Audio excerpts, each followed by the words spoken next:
Llevan con nosotros ya mucho tiempo, pero la rentabilidad de la alta velocidad española sigue lejos, muy lejos. Y es que la guerra de competencia y precios entre Renfe, Irio y Wigo, aunque está logrando cifras de viajeros nunca vistas en este país, aún acumula muchas pérdidas, nada menos que 187 millones de euros a repartir entre las tres firmas de forma desigual y que te detallo en este vídeo. Y es que el sistema ferroviario español cerró su primer año de competencia real y total con unos números que, aunque se veían venir, no dejan de sorprender. Concretamente con unas pérdidas totales de 187 millones de euros, un aumento del 65% respecto al año previo, pese a que los viajeros crecieron en más de un 36%, que pasaron de 23,7 millones a 32,4. Una guerra abierta entre compañías y que ha llevado a unos precios nunca vistos antes y por tanto la llamada democratización de la alta velocidad en España, pero que sigue lejos de ser un negocio rentable para nadie. Es más, el lado negativo de esta competencia está en la disminución de la atención y calidad del servicio. Tanto es así que fue muy sonado el cambio de paradigma de Renfe con su célebre programa de puntualidad, rebajándola para asemejarse a las otras marcas y que fue el blanco de muchas críticas.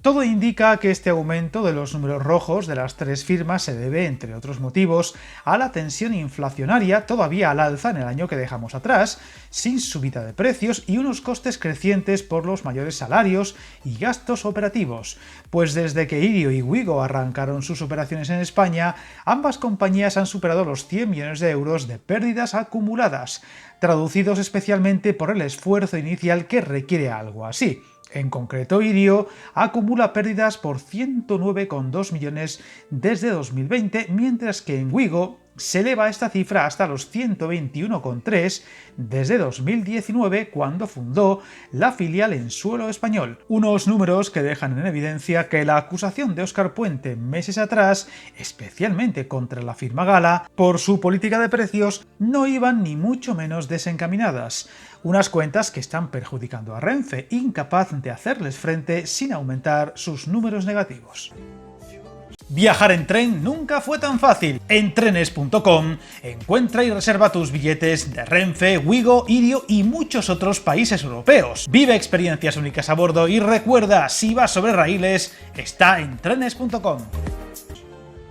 Irio hizo públicas este miércoles las cuentas de su primer ejercicio completo en operación en España, que se saldaron con un resultado negativo de 79,3 millones de euros. En el caso de Renfe, que cuenta con más del doble de servicios, se dejó 65 millones en negativo, duplicando los números de Wigo, que opera menos de la mitad y que perdió 42,7 millones en su tercer año consecutivo en números rojos. 3 años donde, a pesar de haber llegado a buena parte del mapa ferroviario de la alta velocidad y restarle muchos viajeros a Renfe, todavía está lejos de la rentabilidad. Cifras que en la compañía low cost esperan que se mejoren ante un año próximo muy prometedor, con su entrada en Murcia o Castilla y León, Segovia y Valladolid muy recientes, y sobre todo la ruta andaluza, donde en breve espera comenzar a operar con Sevilla, Córdoba y Málaga.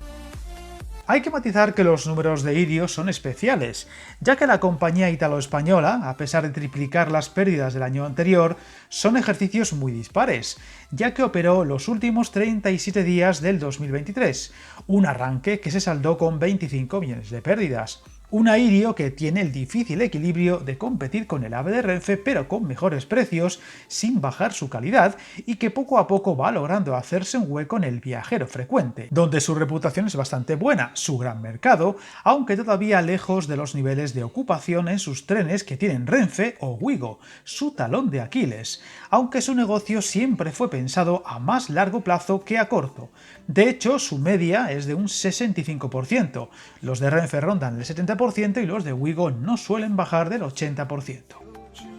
El caso de Wigo es llamativo, ya que ha logrado mejores ingresos pero aumentando sus pérdidas, concretamente un 16% más, compañía que ha hecho mucho daño a Renfe, robándole muchos viajeros que buscan precios bajos y que está ganando claramente la batalla a la firma low cost de la pública, Ablo, hasta el punto de que Renfe, para hacerle frente, tomó la decisión de potenciar esos servicios tal y como contamos en su día en un vídeo. Los ingresos de la filial de la SNCF ascendieron a 139 millones de euros, un 30% más, mejorando sus cifras de viajeros hasta los 4,6 millones, casi un 50% más, ayudando a mejorar ligeramente sus umbrales, pero todavía en negativo.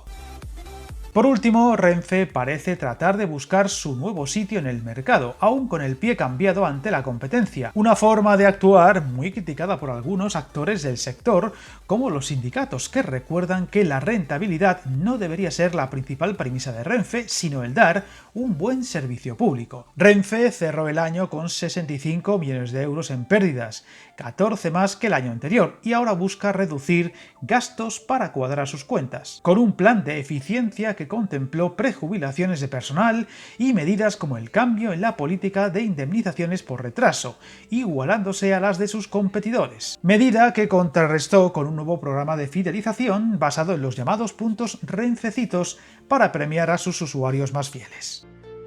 Los servicios de Renfe, que incluyen AVE, Aplo, Alvia, Intercity y Euromed, generaron 1.272 millones de euros de ingresos y unas pérdidas de 70,1, lo que se traduce en un ingreso medio de 41,35 euros por asiento y unas pérdidas netas de 2,28 euros. Un baremo que dejaría peor a sus rivales, ya que las pérdidas por viajero de Wigo llegaron a 9,28 euros, mientras que las de Irio se situaron en 13,20 euros. Una guerra que por ahora va aguantando y donde el 2025 será clave para ver cómo evoluciona. Lo que parece evidente es que estos números en rojo no podrán seguir mucho más tiempo y solo habría dos caminos posibles: o menores costes, es decir, peor servicio al cliente, o aumento de precios, si bien tanto Wigo como Irio siempre han hablado de los altos cánones en las vías españolas, unas tarifas, por así llamarlas, que Adif podría estar valorando rebajar para hacer factible al fin los números verdes en la alta velocidad española y no se traduzca en peor servicio o subida de precio. Pues si algo ha demostrado la llegada de la competencia es que si los precios se moderan, más viajeros se pueden subir a estos servicios, que recordemos en cuanto a inversiones en infraestructuras le ha costado mucho a las arcas públicas, es decir, al dinero de todos, como para que solo lo puedan utilizar los bolsillos más pudientes. Así que esperemos que más pronto que tarde se encuentre el equilibrio entre rentabilidad, servicio y precios que lleve al éxito y durante mucho tiempo. Suscríbete al canal y recuerda, hasta el camino más largo se inicia con un primer paso.